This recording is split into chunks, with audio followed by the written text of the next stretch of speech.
Om Namo Loe Sarvatrika Varti Aryantanam. Om Namo Loe Sarvatrika Varti Siddhanam. Om Namo Loe Sarvatrika Varti Avaryanam. Om Namo Loe Sarvatrika Varti Uvajjayanam. Om Namo Loe Sarvatrika Varti Savanam. Om Karam Bindu Sanyuktam Nityam Dhayanti Yoginam Kamadam Moksadam Chaiva Om Karaya Namo Namo Namaha Samaysaraya Swanubhutya Chakasate Chit Svabhavaya Bhavaya Sarva Bhavantarachide Agnanatimirandanam Gnana Anjana Salakaya Chaksurunmilitam Yena Tasmai Sri Guruve Namaha Tirthankaro Jagatana Jayvantavarto Omkaranada Jinano Jayvantavarto Jina Samo Sarana Jayvantavarto Netirthachara Jagama Jayvantavarto Namo Tirthanayakane Namo Omkaranadane Omkara Sangaryotene Namo Te Sri Kunda Kundane Aho Pukara Jinavarano Kundano Dhvani Divyano Jina Kunda Dhvani Atya Aho Te Guru Kanano Aho Bhagavati Matano Dhruva Achalane Anupama Gati Pamel Sarve Siddhane Vandi Kaho Sutta Kevali Bhasita Asamaya Prabhrata Are Ho Eka Sudha Sada Arupi Jnana Darasanamay Kare Kai Anyate Maru Jari Paramanu Matra Nati Are Jamani Pratema Jagyana Nati Karaka Nati Vedak Are Jane Jakar Moday Nirajara Bandate Majamokshane Om Namah Siddhebhyo Om Namah Siddhebhyo Om Sri Sudhatmane Namaha. Jai Jinendra. I'll close the door 1 second.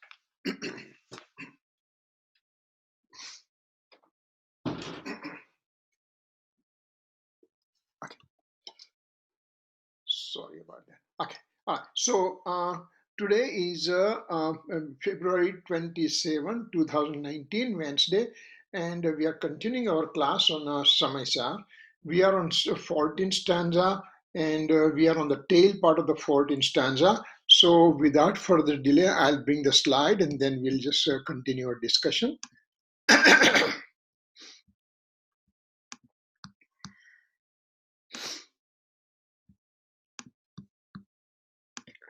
So last week when we were there, we finished up to point number 5. Slideshow from the current slide.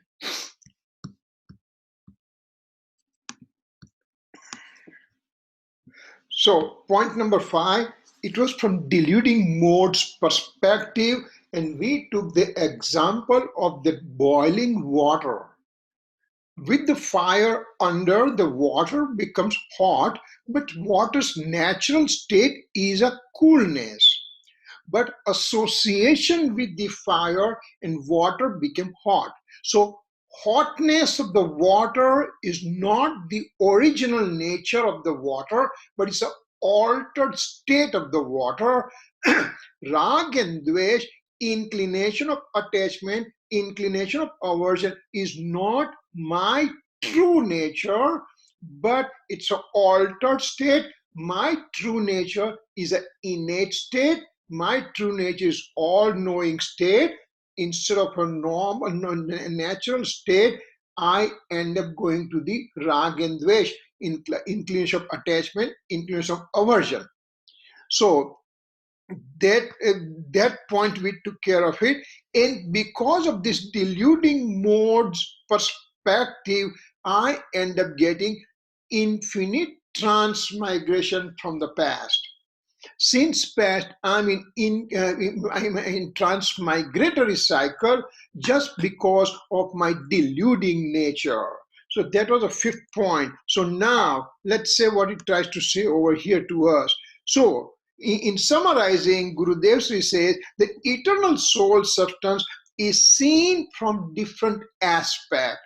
5 points that we talked about so far in 14 stanza, all those 5 points Kunkunacharya Dev mentions, and Amritchandra Acharya Dev in his Tika mentions that one in just passing now, right? So number 1, modes from the substance perspective. I am the soul and this is the matter. So 2 different substances. So I as a soul is entirely separate from matter substance, and thereby medium of motion, medium of ray, space and time, all the 6 substances I am separate. So that's a one, it's from Dravya Apeksha, means substance perspective it gives. It tries to tell us from substance, attribute and modal, 3 perspective that a soul substance is separate. So first point was that from substance perspective I'm separate.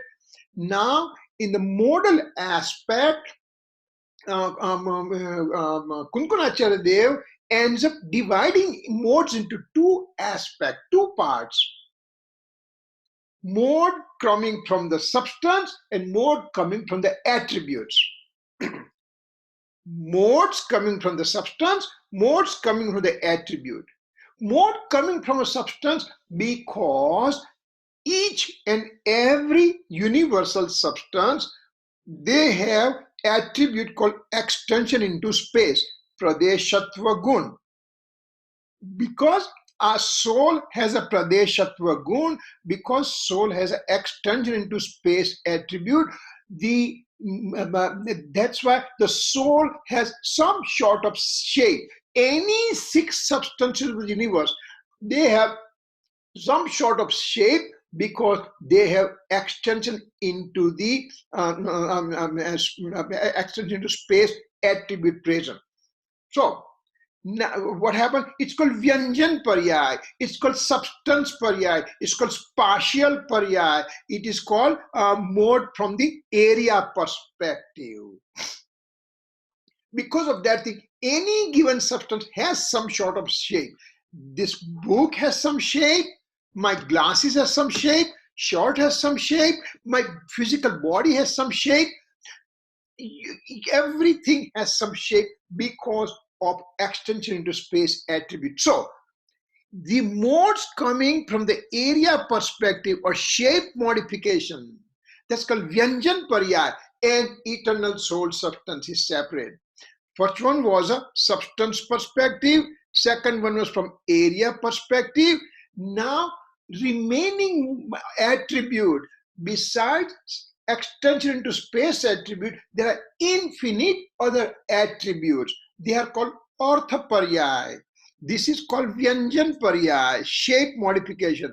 Rest of the attributes, they have also the modes coming in one samay, and they are called Artha Paryay, or modes from the attributes perspective, substantive modification, Artha Paryay, or attributive modes. And so that's one. So substance perspective, area perspective, and rest of the attributes perspective. So that's the third division. Fourth one was from divisional of the attributes. I have a knowledge attribute, perspective, perception attribute, I have faith attribute, I have a conduct attribute, I have a bliss attribute. Infinite attributes are present within me.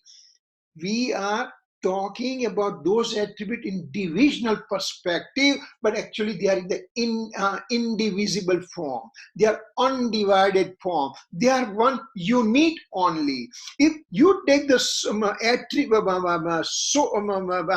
knowledge attribute out, there won't be any substance remaining. If I take perception attribute out, there won't be any soul remaining. So because that's a whole thing, whole substance is the attribute and substances are in one in indivisible perspective.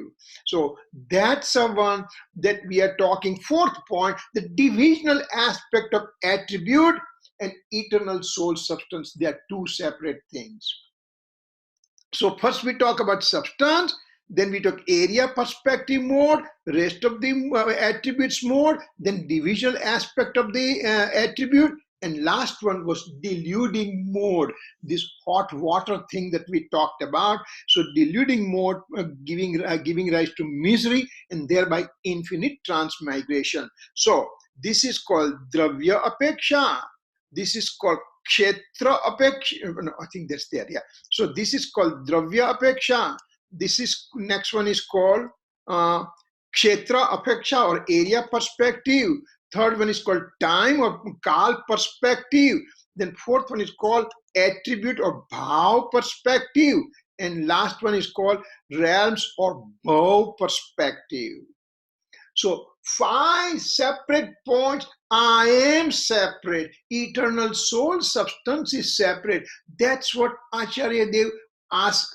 He advises us to start thinking that way. So by thinking that way, now I know that I'm separate. Actually, this is one of the angle that Acharya Bhagwan tries to tell us to understand the reality. The reality is one unit, but from different perspective, different area, different points that we are looking at it, and this is one of the perspective. So 5 different ways from that means over here it says that eternal soul substance from Swadhay, from pure point of view. Eternal soul substance from pure point of view is separate from these 5 divisions that we talked about just now. And once we understand the eternal soul substance separate from all these 5 avenues, that means now I have faith on this eternal soul substance. I am giving a faith with the other alien objects. I'm giving a faith on the modal aspect. I'm giving a faith on divisional aspect of the attribute. And I'm just getting detached from deluding mode's perspective. So 5 different ways I'm looking at it, and I am trying to stay away from it. Another way to look at it, substance, yes, the pure modes of a shape, yes, pure mode coming from rest of the attributes, yes, with divisional aspect of the attribute, yes, and ultimately impure mode. So these 2 guys, second and third, they're a part of the pure modes perspective, and last one is from the impure modes perspective. So dravya, kshetra, kal, bhav, and bhav, 5 important way Acharya Bhagwan tells us that I would like to be separate from those things. How can I do it? Once I understand the reality, once I understand this situation, then my attention from those situations starts becoming less and less and less. And ultimately, I will drop myself to the eternal soul substance. And when I look at that one, then my faith is directed that one. So my faith is directed to all 5 things right now. My house, for example, so substance is separate, my money, my car, my family, etc.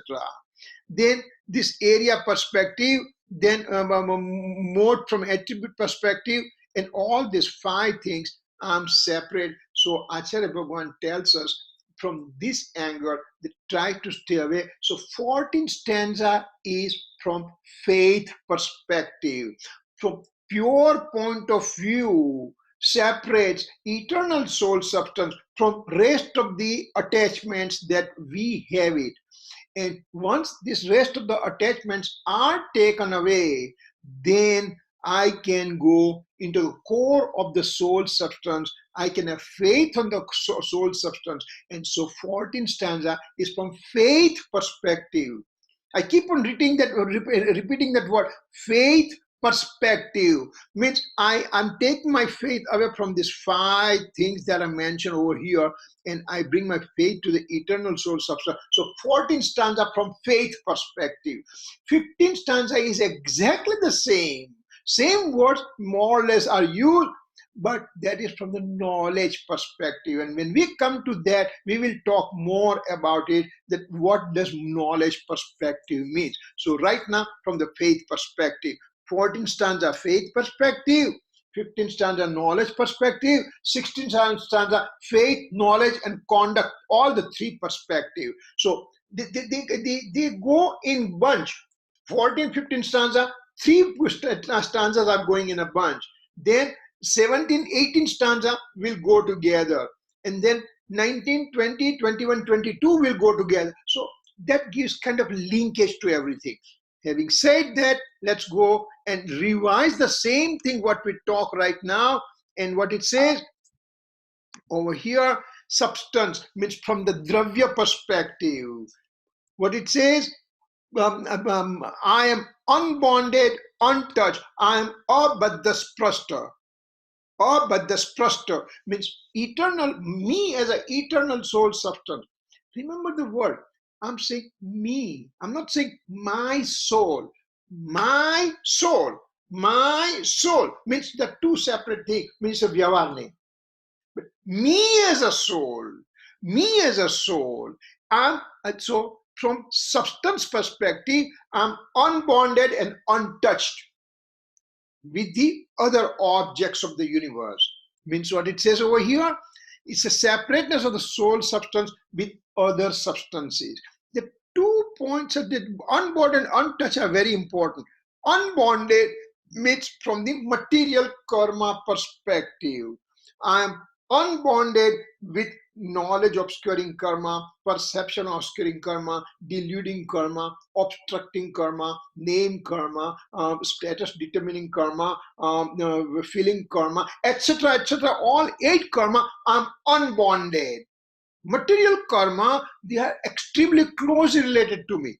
Then untouched. Untouched means it brings physical body, etc. Physical body, I'm untouched. My and other things are like it's a physical body is called no karma, quasi karma. So I'm separate from the quasi karma, means I'm separate from the physical body. I'm separate from the house, business, car, family, money, etc., etc. thing that they are called a quasi karma. So material karma, material karma and quasi karma, I am untouched and unbonded. So from substance perspective, then it says over here, the example it is given is a lotus leaf in the water, okay? And then last thing, it gives us a principle. And principle, it says over here, the soul is untouched to the quasi karma like physical body and related object, and also unbonded with material karma. So quasi karma, physical body, etc., and material karma, they are separate substance from me. So I'm away from those guys. So that's the first point. Second point comes. Second point, it says area perspective, kshetra perspective. That means it's called unique or ananya. I'm unique. I have my own shape. That my shape is my shape and your shape is your shape. House has a shape and car has a shape, and everything in the around in the universe, they have the shape of their own. But I have my unique shape. On a unique shape independent of it. So that's an area perspective. That's a more eternal soul is separate from its division from the area perspective mode. Area perspective mode and I are 2 separate things. I as an eternal soul and area perspective mode gives me the shape of the human being right now. That shape and me are separate. So this is due to pradeshatva gunni paryay, means it's called vyanjan paryay, it's called substance mode, or it's called spatial mode or area perspective mode. I'm separate from there. Then The example it gives, pot maker has many different types of pots, but the clay is in the form of unique in nature. Clay and the pots are two different things. Of course, in the pots also the clay is present, but in the pot it is a pot shape, and the clay itself has its own shape. So they are separate. So what happens is, soul in different types of realms of existence, soul substance remains unique and eternal in nature. I may have a shape of the human being, I may have a shape of the hellish soul, I may have a shape of the heavenly soul, I may have a shape of the animal or plants, but there the associated shapes are there. My shape will be the one which is the Siddha Bhagwan shape, which is separate from every known objects of the universe. So that's an area perspective, second point. Then the third point comes is a time perspective or Kal perspective. Dravya, Kshetra, Kal. Whenever Kal comes, that we have to take the time. So what it says, I'm stable, I'm near, I'm not unstable in nature. What happens here? Eternal soul is separate from mode of its infinite attributes. My over here was a substance, then I have some area, now I have all the attributes within, and I am separate from all the modes of those attributes. I have a knowledge mode, I have perception mode, I have a faith mode, I have a conduct mode, I have a bliss mode, and so on and so forth. For infinite modes are present within me at a given time, because the infinite attributes are present. And so over here it says ocean has infinite different types of waves coming, but the ocean is stable in center. Ocean does not show the waves. Ocean is an ocean. Ocean is stable, and all the changes you see is on the surface, on the beach and everything, but ocean itself is a stable. Similarly, the mode can be having increase or decrease in nature, but the attributes and substance remain stable forever. Over here, we took the example of those 6 types of increase and 6 types of decreases, and the Shat Gun Hani Vriddhi, we talked about it. But in spite of those changes occurring in the mode, soul as a soul remains exactly same, does not change at all forever. Then fourth point was bhav perspective or attribute perspective. Means division of attributes is not present within me. So it's a common, it's a unique, common, without any differences, or avishesh. So that I'm separate from that situation. Means eternal soul substance is separate from its divisional form of infinite attributes. Means there is no gun bhed inside this soul substance.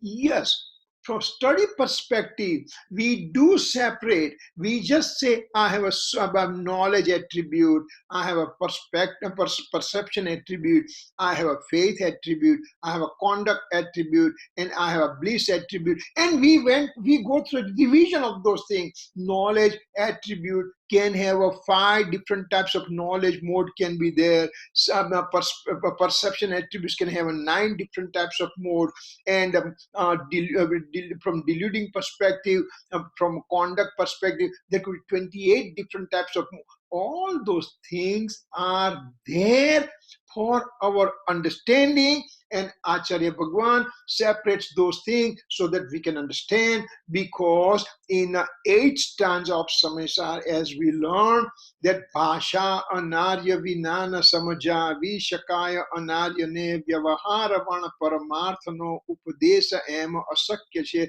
means we are kind of a barbarian person. We don't know the language of the unique language of the eternal soul substance.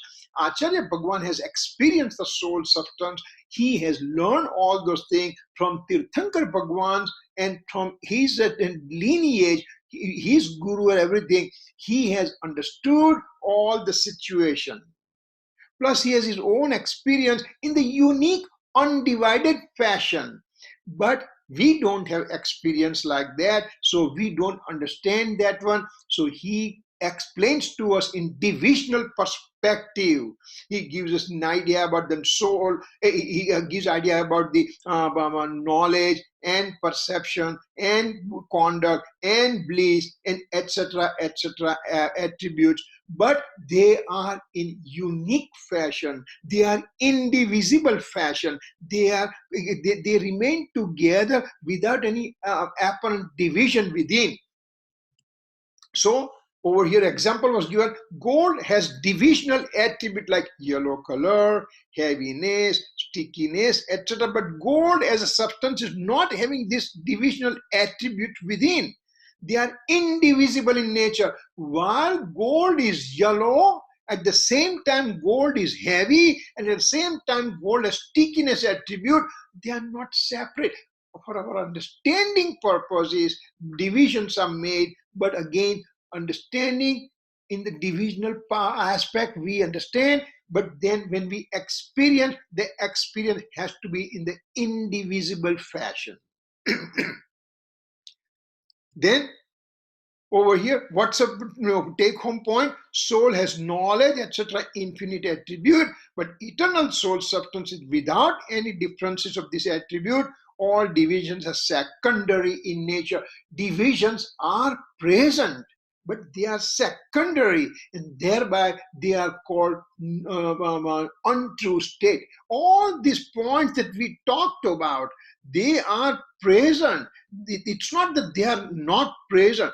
They are present, but compared to eternal soul substance, they are made secondary in nature, and that's where we have to understand. This is the major difference between the other philosophies of the universe and Jain perspective, and that's why we have to be very proud about it. It's not because I told you so. Acharya Bhagavan didn't say that way. Whatever in the fourth stanza, Kunkuna Acharya Dev says that I have experienced this soul substance. I learned this thing from Tirthankar Bhagwan, and then I learned from the lineage of the further acharyas from the Tirthankar Bhagwan. And then from the scripture, I gathered the knowledge. All these things, I got it from outside. But ultimately, I experience myself, and then I'm talking to you. So this is very important thing, that there is no place. It says that just because I told you so, accept it or else. No, this is the Jain philosophy is a thought-provoking philosophy. There is nothing like blindly accepting everything. The Todarmalji, in his beginning of the first chapter, he said that you as a listener has to be the inquisitive person. You have to ask questions. Few people that I met, well, quite a few people, they say, we don't have faith in Jainism because we were told it is like this, don't ask questions. Because when parents did not know the deep in the philosophy. So when the kid was asking question, he was just put down and was not given any answer. So not having answer, he has no faith on it. But over here, we have a questions, we have the answer, it makes sense. So this is entirely, this philosophy separates from the other philosophy of the universe because of that. So closest comes is a kind of Vedanta type of philosophy, but they believe only in the Brahma Satya Jagat Mithya. They just say everything else that you see and you feel is all deluding state. It's all altered state. They are not present at all. It's an illusion. Means I can see my house right now, I can see computer, I can see light, I can see credenza, I can see book.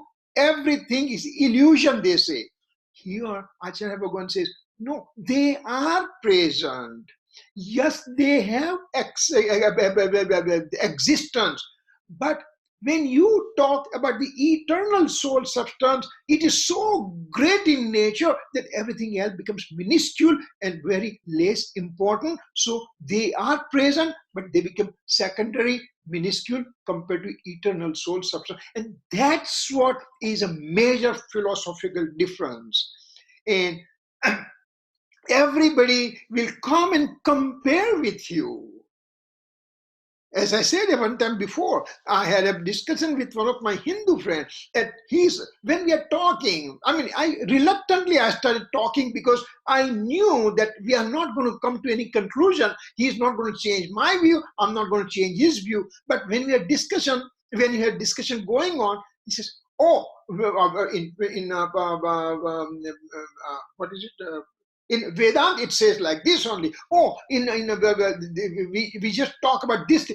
I never said that because what you say, that means Jainism says like that. I understand my principle. I don't have to go out to compare with anybody. Everybody else will compare with you. Anyway, so last point that we just finished. Bhav perspective means transmigration perspective, which gives misery to me because it's unconnected, uncombined, means asanyukta.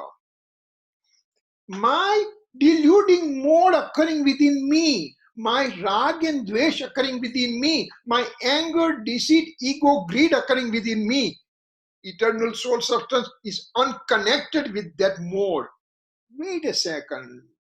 This mode occurs within me. How can I be unconnected with that one? How can I be uncombined with that one? How can I be asanyukta with that one?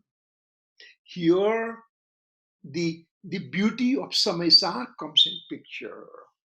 If you look from the Pravachan-sar perspective, Pravachan-sar will say, yes, soul is present, infinite attributes are present, modes are present, pure modes are present, impure modes are present, and all those things combined together makes a complete soul.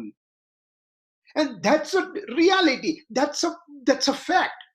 But in the Samaysar, it's from the faith perspective. Pravachan-sar is from the knowledge perspective. So knowledge perspective means whatever complete thing belongs to the soul, it just says it belongs to soul only. So impure mode also belongs to soul according to Pravachan-sar.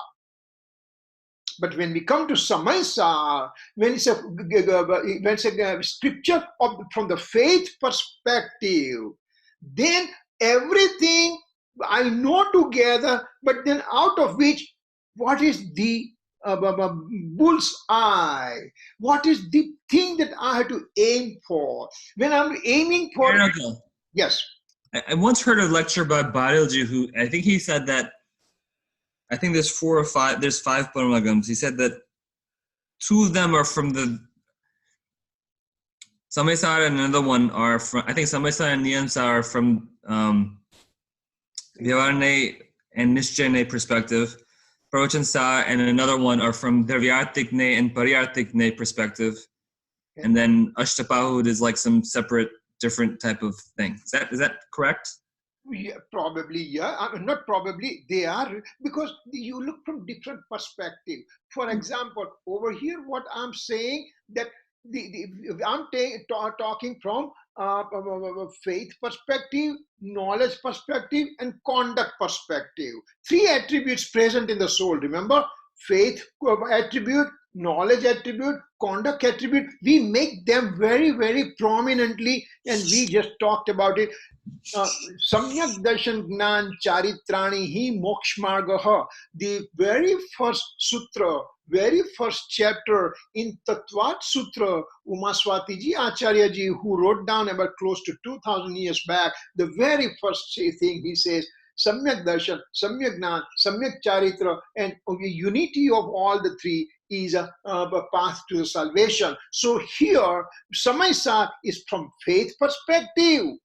Pravachan is from the knowledge perspective, and the Niyam is from the conduct perspective. It just gives conduct, that what kind of conduct that you will be seeing in a monk, mainly from the monk's perspective. Niyam is there, so you can say that way. And Dravyathikna, Payarthikna, Nishchane, Vyavarne, we can also make the divisional that way also. So these are the things, lots of time when several years back, when I didn't know much about it. So I said, wait a second, what is Samaysar about? What is Niyamsa? They all talk soul, soul, soul, and soul. So what's the difference between that thing?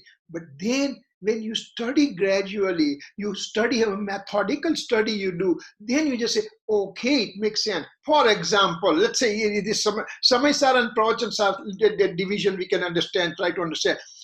Samaysar is like that, I want to steal money from this palace. So I have to understand complete thing about the the area of the palace. How many rooms are there? What is where and everything? Where are bedroom? Where are grand room? Where are dining room? All kind of thing I study in detail.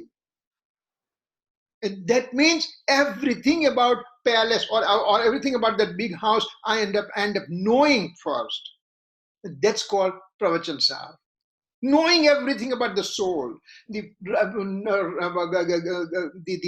pure mode and impure mode, everything occurs in the soul by itself. Once I know the whole diagram of the house and everything, all the nitty-gritty, teeny tiny, smallest thing I know about the house. Now, what is my important thing? My important thing is, where is that underground vault in this house? My son went to the new house, and when I went to the old house, well, as a last check, there was the vault that he had it. He left it there. I said, Rishi, you're supposed to take this. He said, Dad, it is grounded into the, it's so much heavy and everything, and so much things are there. I cannot lift it up. It will remain there. So if I have to steal it from that house, then I will say, where is exactly that underground vault sitting? So a whole house, I know everything, but everything is made secondary. The bedroom is made secondary, living room is made secondary. Where is that place? My narrow aim is how to reach there. Similarly, Samaysar will say, where is that bull's eye, eternal soul substance? So from eternal soul substance perspective, then all those things are made secondary. The other substances, modes, pure modes, impure mode, everything is made secondary, even though they are present. So we have to look in that perspective. That way we can get the idea. So, for example, difference between Samaysar and Pravachansar. One simple thing that Samaysar will say, that when I'm talking, no, Pravachan will say that if a pure mode is getting generated from the attributes, because attributes are pure. So conduct attribute is a pure, so it will give you a pure conduct mode. At the same time, conduct attribute has also extraordinary capacity to be in a deluding form. So conduct attribute can also be present in the form of altered conduct mode. Knowledge attribute can be in the pure knowledge mode or impure knowledge mode, or it's called ignorance mode. Faith attribute can be present as a pure right faith mode or wrong faith mode. So all those things, Pravachan will say, that belongs to the soul, because that's the soul's nature, that's the soul's anatomy.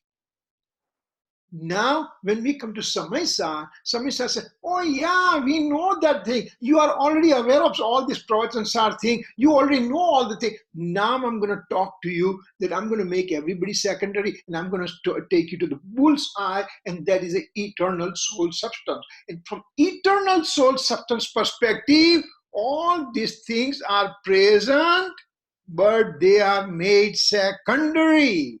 So over here, fourth point, third point, even the omniscience mode, because it's a mode, that's why it's made secondary and thereby non-true. Omniscience mode, and you are telling me non-true? Because what perspective Acharya Bhagwan is utilizing. So we have to have that kind of a background knowledge. In Samaysar, in the end, in the Mokshadika, there are last two stanza. And when you read that one, you'll have a chill pass through your skin, through the body. It says that Pratikaman is a wish comb. Pratikaman is a poison. Oh my God, you are telling me Pratikaman is poison? And then next stanza he says, Pratikaman is a nectar. Amrut. Wait a second, are you losing your mind? Because to do Pratikaman, I will be anywhere, I'll be traveling, I'll be in the plane, I'll be wherever I'll be there, I will perform my Pratikaman, for example, and you're telling me it's a poison? Because what perspective you are using? Because Pratikaman, or it's a mode. And apratikaman means not to perform pratikaman, means go one step beyond. One step beyond. And that means not to perform pratikaman will be called nectar, because you are getting out of this auspicious activity of pratikaman and you are going beyond that. So that's what it now. Ignorant soul, when he reads this one, he's going to throw Samaysar out and say, I don't care about it, this is not right. Ignorant person performing pratikaman, which he doesn't know what's the reason for that, so that is not considered here at all. So the person who has a samyak darshan, who has a right faith, and now he's doing pratikaman, means he's doing auspicious activity because he's not able to stay within his pure soul state. So he performs the pratikaman, but it's an auspicious thing. So Acharya Bhagwan says that's for the Gnani Purus, for the learned saint, it's a poison, because he doesn't want to be in there. He wants to go beyond. That's what it is. So one has to understand what it's. So Samaysar will make everything secondary and thereby makes eternal soul substance primary. So we have to understand what perspective I use. Tomorrow I can go out into the community and just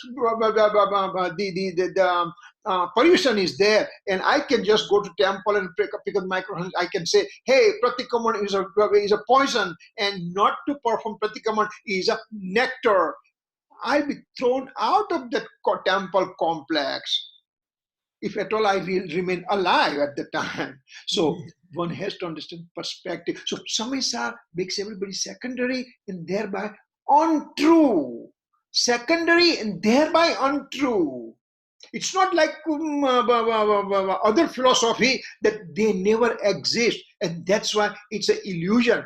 No, they are present, but untrue. So over here, bhav, unconnected, uncombined. The asanyukta means soul substance is separate from its deluding modes, means from vibhav paryay, from deluding mode, from altered state of the mode, soul substance is separate. Means over here, the example is given is nature of the water is coolness, but with association of water, association of the fire, it becomes hot in its mode, and so soul is having inclinations of attachment and aversion. That's a deluding state, and as a result, becomes happy and unhappy in the imagination, and soul is pure by itself. So my happiness or unhappiness right now in this first Gunsthanak is imagination. Soul is never unhappy. Soul is never happy. So happy means quote unquote transient happiness. So soul is a pure by itself. So all this whole combined the essence of the 14th stanza that we talked for so many days, that this is what essence of this whole stanza is there. So that's what I have to keep in mind, and keeping in mind, and then work at it and everything. So while we are talking about Samaysar only, 14 stanza only, if we would have done this one slide only like this, we are done within 5 minutes, 10 minutes, 15 minutes, 20 minutes. But we have to understand different perspective. Why Acharya Bhagwan says that this is, you are not that part. And all those things, knowing from different perspective. Now I know what is my best thing. Where do I have to go? How do I have to go? My path is laid out in front of me. Acharya Bhagwan has done a great job of putting the road for me. Now to walk on that road or not to walk on that path is my entire responsibility. Nobody can push me or pull me. Nobody's telling me that I must do this. You want to be happy with the bliss, eternal happiness, this is a pathway. If you don't want to do it, it's your problem. That's all it is. So entire responsibility goes on my shoulder, and it's my responsibility. If I know this part, will I not walk on it? That's a question that I have to ask to me. And if I'm not going to walk on it, what's my problem? Is it my problem or somebody else's problem? So that kind of thing we have to see and keep going. It just reminds me one quick thing that one of the person that I knew in India, and each time I meet him, he will say, "Kid, I will believe the soul when you show me the soul in your hand, in my hand." Now, how can I or how can anybody can show the soul on him on his hand? So that's the thing. He said, "Berry is present. It's berry is present, and I can see the berry on my hand. That's why I know its existence is there. Show me the soul in that way, and I will accept it." And now you just don't want to say this, because now when you start discussing, it's always going to go on the wrong path, and ultimately he's not going to get convinced, you get disturbed and everything. So I learned not to indulge into unnecessary discussion. And if somebody really genuinely has a question, that here it is. If not, it's okay, there's nothing to worry about. Anyway, having said that, let's go to the next slide. Now, I think next slide will be, Acharya Bhagwan starts with a bhavat. Now, he said, I talked so much about it, so much complicated thing I presented in it, but in essence, what it means. So he puts everything in essence for us, next few slides. So, eternal soul substance is separate from other substances, area perspective mode, attribute perspective mode, divisional aspect of attribute, and diluting aspect of the mode. So these are the things that we are talking to in this stanza in 14. That's what Amrit Chandracharya Dev tells us. Then, one, bonded, touch means baddhas prastha. Having different types of realms of existence means anya. Third is a transient means anitya. Fourth is differences of the attribute means vishesh. And fifth is connected or combined means sanyukta. These are my state right now. These are my modal state right now present within me. And from impure substantial point of view, or Suddha Dravyarthik Nai, modal point of view means Paryayarthik Nai, And from conventional point of view, Vyavarne perspective, I am like this at this point.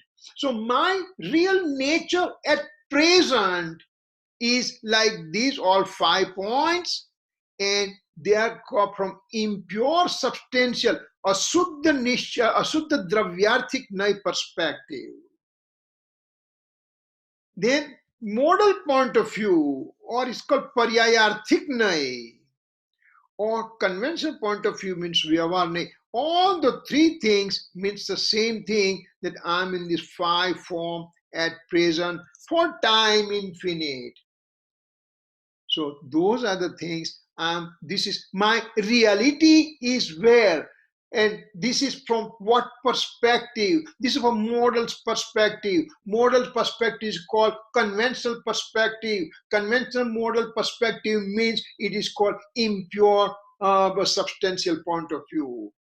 Pure substantial point of view will talk about eternal soul substance only. Impure substantial point of view means it talks modal point. When the same thing, when you talk impure substantial point, you can also say it's a modal point of view.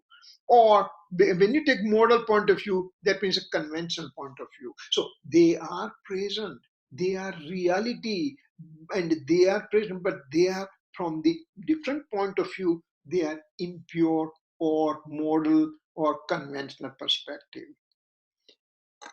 And out of which we have gone through a lot detail about conventional point of view and pure point of view and everything, absolute point of view and conventional point of view. We have not gone too much detail into the substantial point of view and modal point of view. Somewhere along the line, the opportunity will arise and we'll start going that one also. This different perspective, Nai perspective, point of view perspective, how many are there? They are infinite in nature. But for our understanding purpose, Acharya Bhagwan has divided into few parts, and those are the things that time to time we will talk about it. For example, conventional point of view and absolute point of view, we talked in the 11th stanza at great length. We took us long and lots and lots of time. These two guys, substantial and modal point of view, it will come somewhere on the line and we'll be discussing at the time. Okay, having said that one, now, eternal soul substance has no dependency on. First one it says, where I am. Now saying that, now it says, I have no dependency on instrumental causes, presence or absence. But yeah, instrumental cause could be present or could be absent. It doesn't make a dime's difference for me because I am me. I am pure. I'm unconnected with everybody. So that's what my nature is. So I don't have any relationship with the instrumental cause. Talking about instrumental cause, we have to understand the reality again. When an act is getting done, there are two principal players are in that act. There are two main players in that act. When an act is present, two main players are present. The main performer of the act and the instrumental cause. When both are present, then and then the act will be perceived. Once again, when any act we can see, the two different players are present. One is a performer of the act, which is called upadan, which is called principal cause. And one is called associative thing. Present means it is called instrumental cause. When both are present, then only an act is getting perceived. So now think about any act that we may have. These two guys have to be present. This is the main guy, this is the instrumental guy, and instrumental guy's presence is important for an act to happen, but this instrumental cause cannot do anything to the principal thing. Principal thing is doing all the act. Only this thing, this guy is only simply present. Fish wants to swim by its own capacity. Water has to be present. If water is not present, fish cannot swim. Fish is swimming because water's presence is there. Stone is sinking because water's presence is there. So water's presence is there, but water did not do anything for the swimming of the fish. So this has to be absolutely clear in our mind. The two guys have to be present, but mainly this guy has to be present. Primary guy has to be present. Then and then the instrumental guy's importance is given. So the instrumental guy is existing because there is a primary guy's presence. This light is important in this room because I want to see something. If I am not here, that light has no value. It doesn't do anything. It doesn't help anything to anybody. Again, remember this example. We are not going to dissect the example and say, well, because of the light, the bear is seen, and the example. Example can be from one perspective only, because example is given to drive the point, to drive home the point. So keep that in mind, that example has to be related to the principle. You cannot pick up any example and then just try to put the principle around. No. Acharya Bhagwan has done extremely great job in giving example to us, but keeping the principle in the mind. What's a principle? What's a siddhant they want to convey to us? So, the act is getting done by principal cause, and instrumental cause is present. So I am getting Samyak Darshan at this point, right now. With my personal effort, I'm getting Samyak Darshan.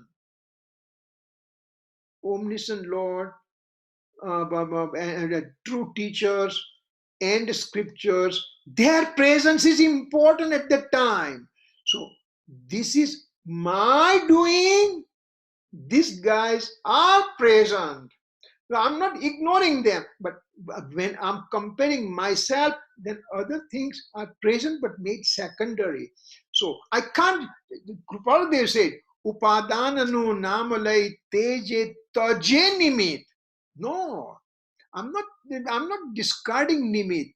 I'm just accepting the presence of nimit is there, but my main work is done because of upadan, my own activity, my own capacity. So instrumental cause is presence or absence. So that is very important thing that we have to consider, that we just cannot become arrogant and say, I don't believe instrumental cause because it doesn't do anything in the act, so I'm going to discard that. No. Its presence is there, presence is accepted, made it accordingly, and made it secondary because my primary action is getting done by my eternal soul substance. Eternal soul substance is separate from conventional state. What is a conventional state? Remember, we said conventional state in two different definitions. Two things to be considered as one is a conventional state. Two entire substances to be considered as one. I am the soul, and this physical body, I am the body. I am the body. That's a conventional state. Two different aspects made it together. So that conventional state, eternal soul substance, has no dependency on conventional state. It is present, but so what? Conventional state can be called conventional only when there is absolute thing is present. Remember that we went in the 11th stanza. Lots of references now will come on whatever we have built up so far. So all these 3 years or 4 years we are talking about it, all these things that we have done, basic building blocks. And now it becomes easier to understand what Gurudev tries to explain to us, so-called complex principles. Now they don't appear to be complex to me because it makes sense to me now. Okay, so conventional state. Then, alien object of the universe. Eternal soul substance is separate from alien object of the universe. Eternal soul substance is present since time infinite. And in the Nigod also, lowest form of life also, soul was present. Soul was pure at the time. I'm five sense living, five sense sentient human being. So, the alien object means physical body and associated things are present, but me as an eternal soul substance is separate from that. And last part comes influence of attachment and aversion. Wait a second, influence of attachment and aversion occurs within me, but they are modal aspect, they are impure mode. And considering the eternal true nature of the soul, the modal state becomes secondary, and influence of attachment and aversion being the modal state, they are also becoming secondary. Thereby, eternal soul substance has no dependency on it. So how beautifully Acharya Bhagavan puts in front of us that everything is present, their presence is to be accepted, but their relative importance also to be accepted. If I just go on sticking to the instrumental cause only, no, that's not right. I get stuck on the conventional state or alien object or they all are present, but I'm separate from them. That kind of attitude, that kind of understanding, I have to have it.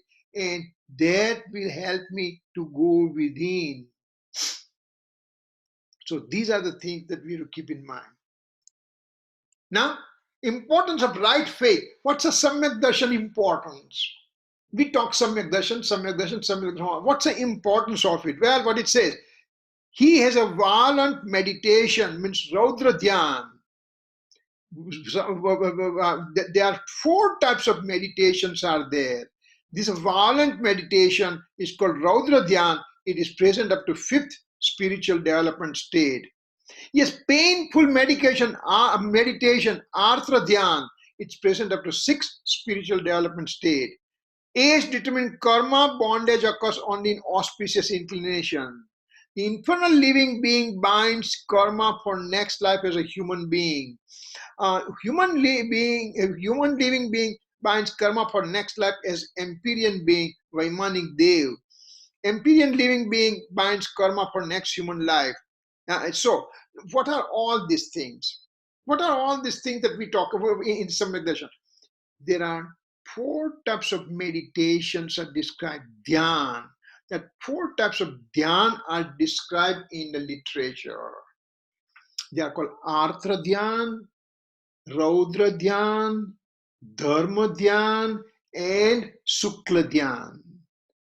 Dhyan means meditation means concentration on one thing. That's it, concentration on one thing. Let's say I'm angry right now, so I have concentrated on my anger. I'm greedy. I'm greedy in the sense I want to have this and I want to have this and I want to have that, and it kicks out the greed. Then I have concentration on my greed. There's a story coming in the literature about one of the Chakravarti. One of the Chakravarti means universal monarch, means if we understand the geography of the universe, then we are in the middle world. In the middle world, we are in the center. In the center, it's called Jambu Dvip. Dvip means island. There are, in the middle world, there are island and ocean, island and ocean, island and ocean, like that for innumerable things. So first one, the very first one is called, center one is called Jambu Dvip, means island of Jambu. And in the southern section, it's called Bharat Kshetra, area of Bharat. And in northern area, it's called Airavat Kshetra, means area of Airavat. And in the middle part, it's called Mahavidya Kshetra, means Vidya Kshetra. Okay. Jambudvip, whole thing, Bharat Kshetra, Airavat Kshetra, and Mavidya Kshetra.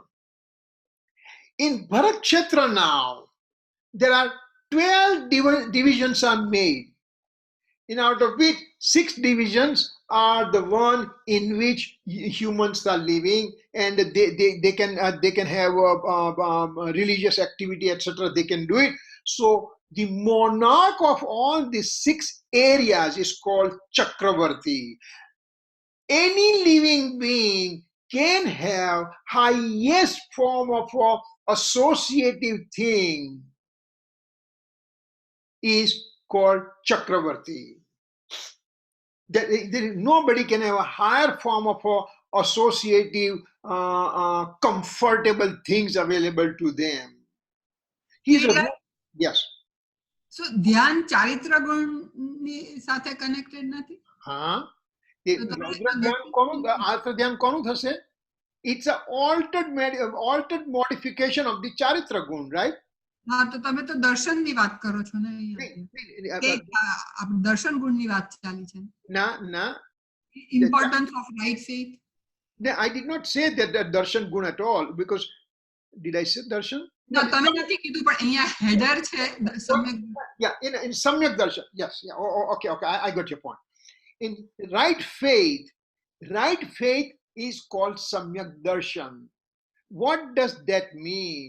It means my faith, which was wrong all throughout, now became right faith. So faith can have only 2 different presentations: wrong faith presentation or right faith presentation, nothing in between. Now, when I have the right faith presentation, then along with that right faith presentation, the knowledge attribute will have a mode, and that's called right knowledge. Conduct attribute will have a mode, it's called right conduct. So when we talk samyak darshan, when we talk right faith perspective, then associated knowledge and conduct attribute will be perceived in a different form also. So we are talking now from right samyak darshan. When it occurs, what kind of conduct will be seen in me?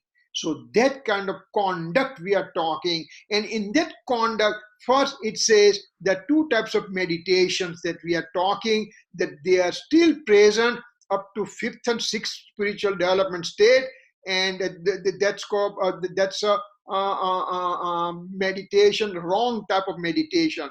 Then 3rd one is called dharma dhyan, the righteousness meditation, and sukla dhyan means pure meditation. So from 4th gunsthanak onwards up to 6th gunsthanak, there's going to be dharma dhyan, and 7th onwards it's going to be sukla dhyan, means pure meditation will be there.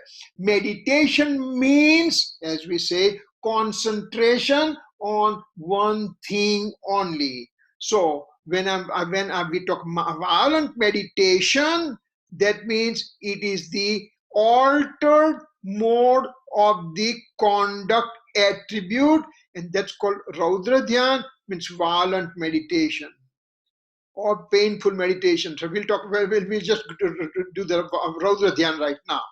So does it make sense to you? When we talk Samyak Darshan, means what are associated things will be seen from knowledge perspective, from conduct perspective, from bliss perspective, and from a karma bondage perspective, etc., right?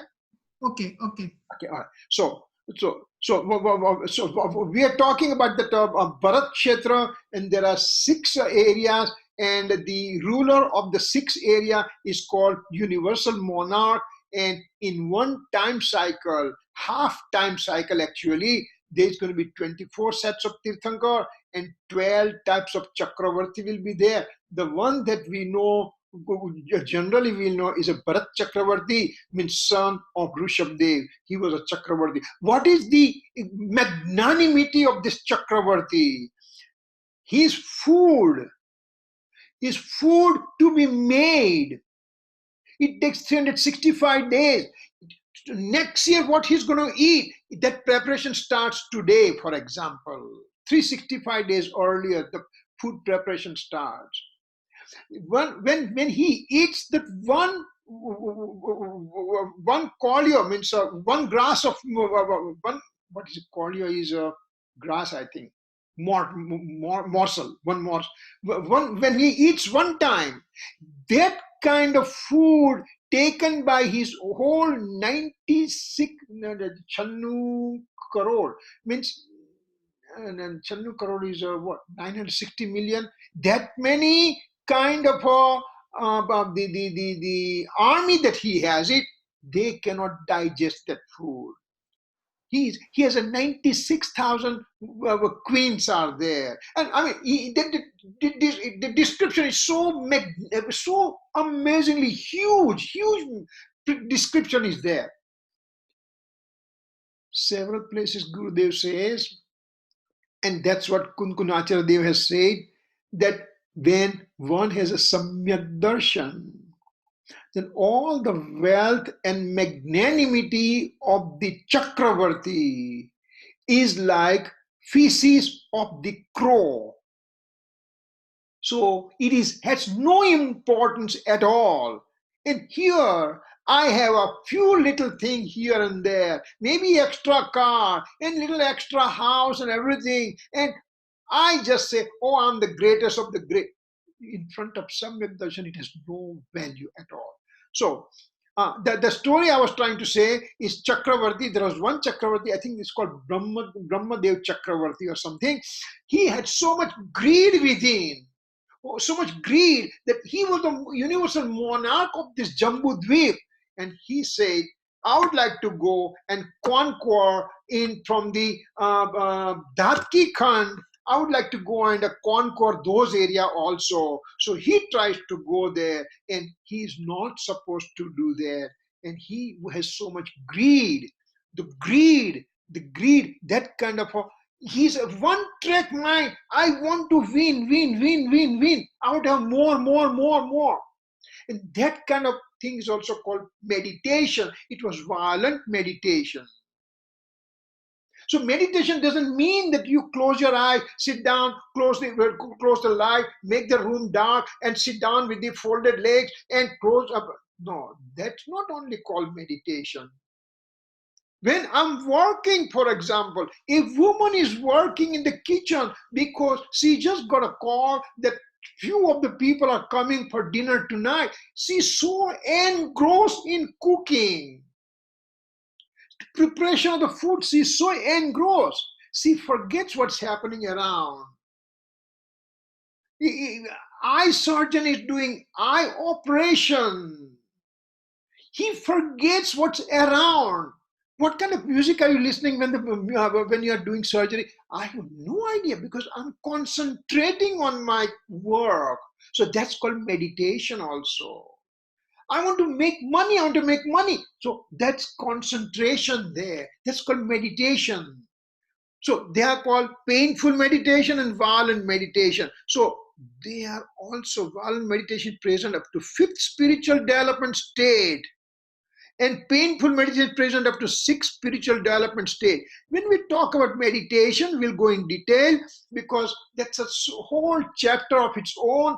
I should have taken that chapter here, but it's too late now. But anyway, somewhere along the line it will come and we'll take that one. So it will be 4 different types of meditations are there. So in Samyak Darshan, these things are present. I have the right faith, but still my conduct is not completely pure. So I still have some impure conduct related modes are there, and they are called violent mode and painful meditation. Violent meditation, painful meditation, they are up to 5th and 6th spiritual development state are present. Then age determining karma occurs only in auspicious inclination. This is the very important point that we have to understand. Because if we understand this part, then we don't have to worry about who believes what and everything. It's okay. I mean, I don't have to worry about your belief or his belief or that person's belief. But once a person has a Samyak Darshan, then his age-determined karma bondage occurs in auspicious inclination state only. ખાલી સમ્યક દર્શન હોય તો Samyak darshan hoy to. Then we are opening the new chapter completely. It's okay. We won't finish this slide completely, I know. So let's talk about samyak darshan. Let's say a person has a samyak darshan. Now, remember, every living being, and let's talk about human being right now only. Every human being, every moment, every samay. Remember, samay means blink of an eye, innumerable time units pass by. That kind of samay, every living being keeps on binding 7 different types of karma out of 8 karma. Every samay, one keeps on binding 7 types of karma all the time, continuously, especially in my wrong faith state. So, I could be binding knowledge obscuring karma, perception obscuring karma, deluding karma, obstructing karma, name karma, age determining karma, status determining karma. All those 7 karma, I keep on binding every samay. Every samay. And age determining karma is bonded once in the whole lifetime. I'm going to bind, I may have bonded my age determined karma for next life right now. There is a rule. There's a rule Acharya Bhagwan gives us that if I'm going to live 99 years, for example, for 66 years, I will not have age determining karma bondage. It will be last 1/3 of my existence that age determining karma will be bonded. So, up to 66 years, I will not bind that karma for the age-determined karma for next life. Out of this 33 years, if I did not bind the age-determined karma for the next life, then it will be done in last 11 years. In last 11 years also, first 2/3 I did not do it, the last 1/3 it will be done. And so on and so forth, it goes up to 8 times that kind of thing. And ultimately, one can also bind the age-determined karma for the next life in the last breath that he is taking. So, age-determined karma in a human can occur last 1/3 of the existence. Now, for the in Samyak Darshan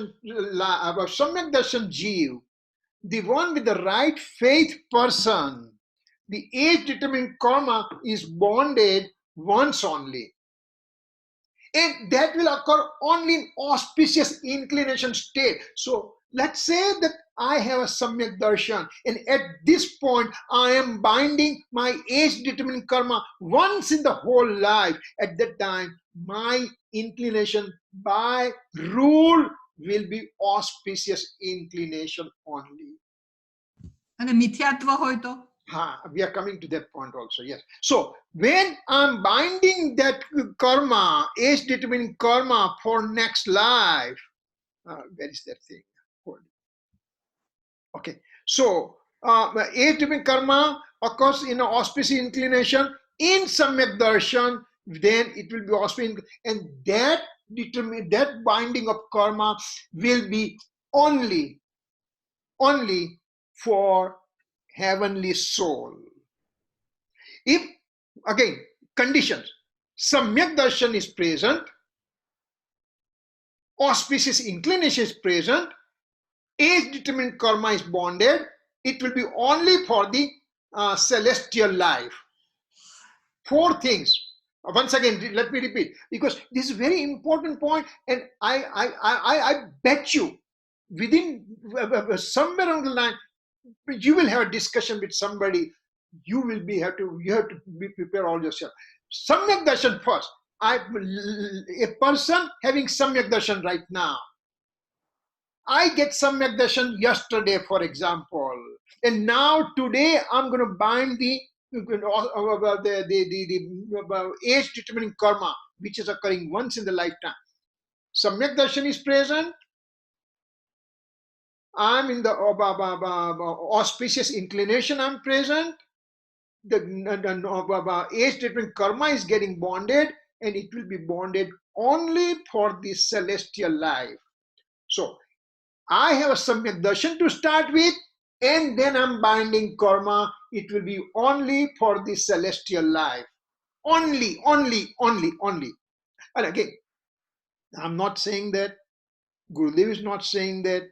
Acharya Bhagwan is not saying that. It says Tirthankar Bhagwan in its own Divya Dvani has said that way.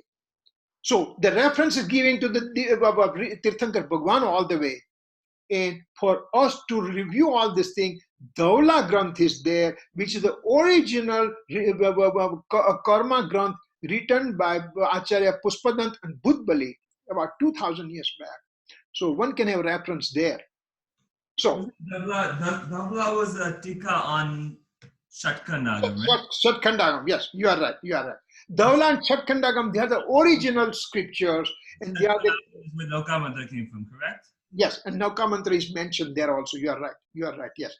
It's the Nauka Mantra is the Mangalacharan for Shatkandagam, right? Yes, Shatkandagam, Mangalacharan, Nauka Mantra is there. That's the very first time we can have a reference, which is the oldest possible reference that we have it available today, which is about close to 2000 years back. And again, this is a written form. Verbal form can go forever in the past, So eternal. Yeah. Shashwat che. Anadi Mool Mantre Bhyo Namaha means it is there forever. Only thing we have in written form, as per example, to get the reference, it's close to 2000 years back, it's there. So now, what did we say? Samyak Darshan Jeev is getting life-determined karma bondage, and that occurs only for the celestial life. Now, Samyak Darshan Jeev has bonded karma in the previous time. Means Samyak Darshan is right now is occurring to me. For example, let's say that I'm living up to 99 years of age, and at 88 years of age, I'm binding the I'm getting Samyak Darshan, for example. But my age determining karma was bonded at age 60, for example, 70, whatever number you want to take it. So I have Samyak Darshan, but the age determining karma was bonded before. Then it can be of any gati. In example we are getting is a Shrainik Maharaja who is a Kshaik Samyak Darshan, and he had bonded karma for the life determining karma, age determining karma in before getting Samyak Darshan. And at that time he had done the intense amount of misery he provided to the Muni Maharaj. I mean, the misery was small little thing. He put the dead snake in a monk's neck. Monk was in I think it was Yasodhar Muni, I think, yeah. Monk was in a deep meditation, so he did not get disturbed. So this small act of dead snake to throw at the monk who is in a deep meditation. That means at that time he bonded the age determining karma that was for 7th hell. So Samyak Darshan is here. He bonded Samyak Darshan is here, and he bonded karma, age determining karma before. That's why he had the age determining karma for the hell, 7th hell. Now that Samyak Darshan occurs, remembering karma, there is called Sankraman, means changes can occur in the karma bonded state also. Increase or decrease intensity of karma can occur, and those are the separate thing occurs in the karma. And Shrainik Maharaja now ended up getting Kshaik Samyak Darshan, And also, he also acquired Tirthankar Nam Karma. So he had a tremendous auspicious thing and purity occurring within him. So the seventh hell, age determining karma, they got reduced and became first hell determining karma. But hell, realm of existence will not change. Once again, it's very critical point to think about it. He has a Samyak Darshan, Kshayik Samyak Darshan, and Tirthankar Nam Karma. That means previously bonded karma, they cannot change now, but they can do increase or decrease intensity. So from seventh hell, now the age determining karma came up to first hell only, and it became only 84,000 years of age rather than 33 Sagropam age. So that's why with Samyak Darshan occurring later on, the age, the intensity of karma can change. Sankraman can occur. Only with Samyak Darshan? Huh? Sankraman can happen in with Mithyatva also. It can occur to every time. In Mithyatva also, Sankraman means increase or decrease intensity. Yeah. So this is now we are talking decrease intensity. Somebody can also increase intensity can also occur. Different types of thing can occur. Means let's say that I have the certain karma coming in fruition right now and I'm in extremely anger state, then they can come as an increased intensity in negative form. So Sankraman can occur either way. So now Kshanik Maharaja had a Sankraman occur and now he is in the first hell, but only age became, the years became 84,000 and from seventh hell it came to first hell, but hell will remain. Now I'm going to throw next thing to you. Be careful, be attentive to this next thing. Let's presume that that soul has a Samyak Darshan now. Soul has a Samyak Darshan now. And he has bonded the age determining karma for Mahavidya Kshetra in the past. I have the soul has a Samyak Darshan now. In the past, he already has bonded the age for Mahavidya Kshetra. Now, generally speaking, anybody going from this life to Mahavidya Kshetra has to be Mithyatva Gun Sthanak only. I want to go to Mahavidya Kshetra means I have to be in Mithyatva Gun Sthanak right now only. That's only the reason I can go to Mahavidya Kshetra. Now, the age determining karma occurred bonded for Mahavidya Kshetra. Now Samyak Darshan occurs. Then the Sankraman occurs in this Mahavidya Kshetra area of the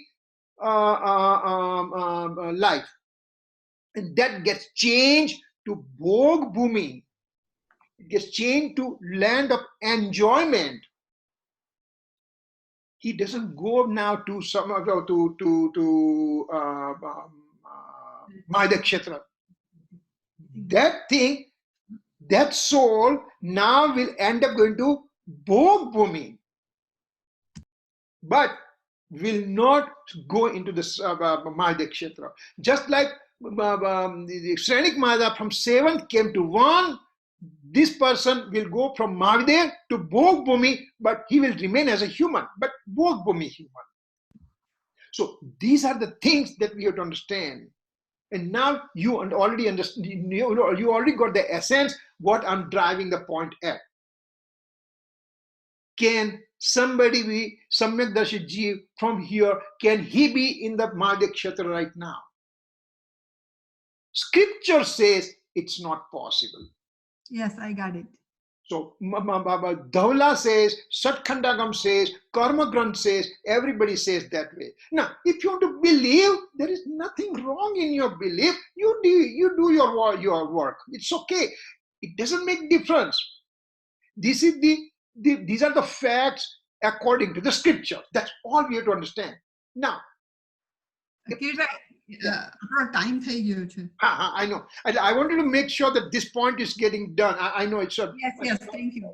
started 10 minutes late, so I'm just finishing the 10 minutes late. Okay, so that's good. That's a thing that you have to understand. Just ponder upon it, and then if there is question, we can personally talk to each other and talk about it. But this is what it is that scripture says. Okay, so we'll stop at this bullet, and then we'll continue further. Okay. Thank you. जावाणी के ज्ञान से सूझे लोकालोक, सोवाणी मस्तक नमो सदा देता हूँ ढोंक. 9 times नमो का मंत्र.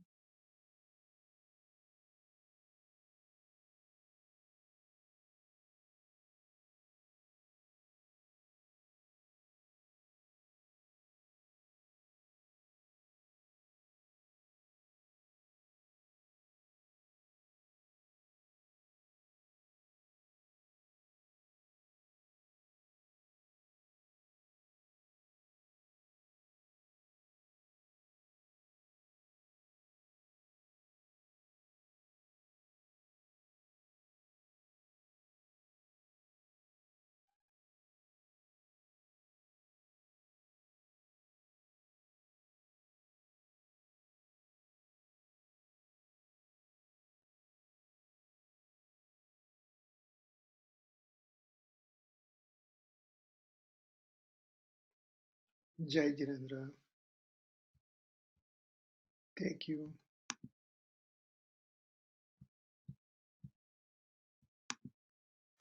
Thank you, Jai Jirendra. Jai Jirendra. See